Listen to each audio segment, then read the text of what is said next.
Yeah, so I had no idea going in how many points I needed. I had a few people tell me roughly how close I was, but I didn't know exactly how many points or what bucket it was going to be which would get it. But as you guys know, we were down by I think a lot at the time, so it didn't really wasn't really thinking about that. We were just thinking about how we could maybe get back in the game or what went wrong. But yeah, I had no idea that that was the 1,000th point, and due to the result and two losses, it didn't really feel very good or anything like that. When you got that 3 to fall, did you know that you had it then, or were you just focused on getting back on defense? No, I had no idea. I think that cut the lead to low 20s. So I was just focusing on hopefully making it a little bit of a closer game. But no, I had no idea that was the 1,000th point. Over, did anybody let you know, hey, you have 1,003 points now? Or I had a bunch of texts on my phone and stuff, so that's sort of when I knew. But it's kind of annoying. I didn't really get to sink in because obviously the main goal is to win, and we didn't achieve that. So yeah. You've had a little bit of time now to kind of reflect on that a little bit. And obviously, right after the game, kind of heat of the moment, you're going to take that loss a little bit more seriously than the 1,000 points. But you've had a couple days now to kind of think it over and think about the impact of it. Can you just talk about like your entire career here at Minot State and what you've done to work up towards that moment? Yeah, so I guess now that we're on Tuesday now, so it's had some time to sink in, as you said. But I mean, I didn't come here with the plans on getting individual records or individual goals or anything like that. It was more just, my individual goals would improve my game to the best of the ability. I didn't really have any sort of numbers or stats in mind when I did that. I just wanted to get the best out of myself and improve as much as I could. And then I guess any individual goals or accolades which come along with that are, I guess, a bonus. But no, I didn't really have any goals. But now this is my 4th year playing, so it's kind of crazy. I think I've changed a lot as a player and as a person in the 4 years. I've definitely gotten stronger. Coming from a foreign country, the game's a lot different from what I was used to back there to what it is here. So I think that's probably been the main thing for me, just adjusting to the different game styles and getting used to how the games are played, how the games are called by the refs, how different teams guard compared to back home. So I think that's been where I've seen the biggest change and growth in my own game individually. The first couple games, kind of a slow start for you offensively, but then you had that third game where you were above 20 points. What would you say has really kind of clicked with you the further you got into the season to lead to your offensive success? A lot of it was I was missing a lot of easy shots that I usually make in the first couple of games, and then also I was taking some bad shots, which I think I was probably just pressing a little bit because I'd got off to a slow start. But I worked really hard in between we played Southwest 4 times, but in between games 2 to 3 and 4, I worked really hard that week because I was really disappointed in myself with how I played in both the games, the win and the loss. So, I mean, I knew it wasn't gonna last because I trust the work that I've put in. I trust the positions that I get put in. That some of those shots were gonna start to fall, and thankfully they have. But still a lot of work to go, and still missing a lot of easy shots and making some wrong plays. Thank you. Yeah, just kind of a crazy week again, with change in schedule and that sort of stuff. So we're kind of got pushed back those 2 days, and felt like we were really good at times on Saturday's game. And had a nice lead build up. Didn't finish the first half the way that we need to. Kind of let them cut into our lead there, and then the second half back and forth, and neither team could really get much of a run going. And then they were able to go on a little run around the last media timeout, the 5-minute media timeout, and we were able to cut it back and have it a tie game. And with basically 1 or 2 possessions left, and defended well, kind of their last set. Didn't finish it with the rebound. They get a tip in right at the end there to cost us that game, and that was a frustrating one because I thought there was a lot of positives and a lot of times where we played fairly well. But we anytime you have a 1 possession loss, you're going to look back and say, well, what about this player, that player? What could have I done differently as a coaching staff, or what plays could have our guys made? So we're just trying to get our guys to continue to win or lose. You're trying to get them to continue to look at, okay, how can I make 2 more winning plays in that game? And we've talked to them a lot about that, and so they evaluate those things. And then Sunday, not off to a very good start, and really not happy with the way we played for the majority of that game, and end up with a 15, 18-point loss or whatever it is. So, gotta continue to find ways to grind it out on the road. We're going back at it again on the road this week for our 5th and 6th straight conference road games. So that's going to be a little bit of a challenge for sure as well. But we've got, as we watch film again today, we're going to see a lot of positives, and we're going to see a lot of things that guys are doing well. Just got to find a way to be a little bit more consistent and continue to put our guys in spots to be successful. So you see, even from week 1 to 2 to 3, you see growth in a lot of areas. And it was good to play another team, as Max mentioned earlier. He played Southwest 4 straight games to start the year. That's a little bit of a challenge. And then you see a completely different style.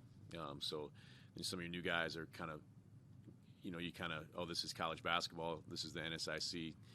Well, that's just how Southwest Minnesota State plays. And they're a good team, don't get me wrong, but not, as Max was just talking about, the ability to adjust from game to game on how a team's going to guard you, or the tempo of the game, or what their strengths are offensively. We're still developing that with some of our first year, whether freshmen or transfer guys.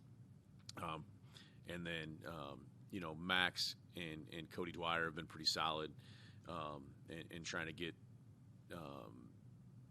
to lead us as far as guys that have seen it all in the league. And they've had some pretty good leadership in the locker room with our guys, talking about, okay, this is how you transfer this from practice to game, or this is some of the things we need to improve right away to get back on that winning track. So it's all about growth with our guys. And, as a lot of coaches have been saying when we talk to the guys we play on the road, and, with no scrimmages or preseason games or exhibition games, you're kind of right now, you'd be playing, in 2 exhibitions in a scrimmage and maybe your first weekend, and kind of adjusting some things. But instead, we've only played 2 different teams. So it's kind of learn on the fly. And again, that's the hand everybody's dealt this year. But it's been a little bit of an extra challenge, I think, for some of the newcomers to the league. I know it has been for our guys. But I'm excited about the growth that they can show. And with yesterday off, after playing on Sunday, it'll be fun to get in the film room today and kind of look at some of those things and see where their head's at, and see what they've kind of picked up at Reflect in the last 48 hours since that game. And when you have that kind of schedule change where it moves from a Friday, Saturday to a Saturday, Sunday, and you have that extra day, basically, how does that affect your preparation? Yeah, I mean, it's just kind of been this season, where, and you guys have been dealing with it too in your stuff, where all of a sudden your Wednesday's looking like it's going to be one day, and then you're making a press release or changing the schedule that these games are getting changed, or you're playing a different team. So you got to be able to just kind of control what you can control and go with the flow a little bit this year. So it is a little bit of a challenge, I think, but it's something that I think, for the most part, we've done a really good job with this year. Just knowing that this weekend we're supposed to play Friday and Saturday at Minnesota Crookston. That could change between now and then as well, and just got to be ready to have a great day today and get better today, and we'll worry about that stuff later. So I'm sure it's everybody. It's been a fun challenge in some ways and a stressful challenge in other ways, for sure. Game 1 on Saturday, like you mentioned, 1-possession game there at the end, but you out-rebounded St. Cloud by a 7-rebound margin. Then the next game on Sunday, those numbers were flipped. St. Cloud out-rebounded you guys by a 7-rebound margin. How important is that part of the game to your success? Yeah, definitely an important part of the game. It's just a 5 guys effort every shot type of a thing, because we've had some success in our wins and being plus on those rebounding margins, and then we've had a couple losses where we're on the wrong side of that. But that's every aspect of the game. It's just there's going to be a lot of big, strong, athletic guys in our league going to the glass hard, whether you play St. Cloud State or Southwest Minnesota State, or whoever you play. So continue to get better in that area, but kind of like Max said too, it's just recognizing the intricacies of the game. What's a big key to win this weekend might be different than it was last weekend, and getting guys to execute that. That's our job as a coaching staff, and that's our job with the leadership of our upperclassmen to get everybody on board with that. So, that's kind of what makes coaching college athletics fun is, you're not just trying to, and I'm super happy that indoor track is started, but in track, man, you challenge against yourself, do better than what you did last week in some ways, and in some more of the team sports, you got to adjust to what the other team's doing and what are they going to do to us and how do we attack that. So it's a fun challenge for me as a coach and for our guys, and just kind of continue to get our guys to embrace that and be ready to go this weekend against Minnesota Crookston. Talk about Jackson Gunville. Came out and hit 4 straight 3-pointers. Yeah. 17 points or It was great. It was great to see. We'd like to see a little more consistency from a lot of guys off our bench. I think we've got some pretty good depth, but we need more consistency in our depth. He's a guy that's, first year in our program and scored a lot of points in his career, and had some days in practice where he's really, really good and can get really hot. He gave us a nice spark in that first half, especially on Sunday. We got down about 10 and then, cut into it as a 2-point game near the end of the first half, and a lot of that was him making baskets, and the guys start to look for him because they've seen that every day in practice. So we have some other guys too that I'd like to see. I'd like to see him be more consistent. I'd like to see some of those other guys, maybe first or second year guys, do what they do. And we have some guys that can go get rebounds. You can't keep them off the glass or drive it to the rim, or assist guys or defensive guys. And just looking for that consistency from our new guys. Like, hey, I need to know what I'm getting from you on a day-to-day basis, and that's how you win basketball games in college basketball, is have some guys you can depend on no matter what, home, road, freshman, senior, Saturday, Sunday, whatever it is. And it all starts, today's Tuesday. It all starts Tuesday at 3:30 today at practice. And be great today, come back tomorrow, be great again. And pretty soon it becomes that habit that carries you through no matter what. So good game by Jackson that day, and hopefully he can keep improving. On the flip side of that, you already mentioned Max Cody as one of your leaders, and he had a big moment this weekend, scoring his 1,000th point. And can you kind of talk about what else he brings to the team and how he's been able to impact your program and that 1,000th point in particular? Yeah, you always, it's something that, those career milestones or whatever, in some ways, are a little more special than maybe a single game record or whatever, because it's to me, and hearing him talk, he really understands, I think, the process of getting better, and from where he came to when he got here, 4 years ago or 5 years ago, and coming from Melbourne to play in the U.S. and not knowing what's going on, and how much better he's got from then until now in so many different aspects of the game of basketball.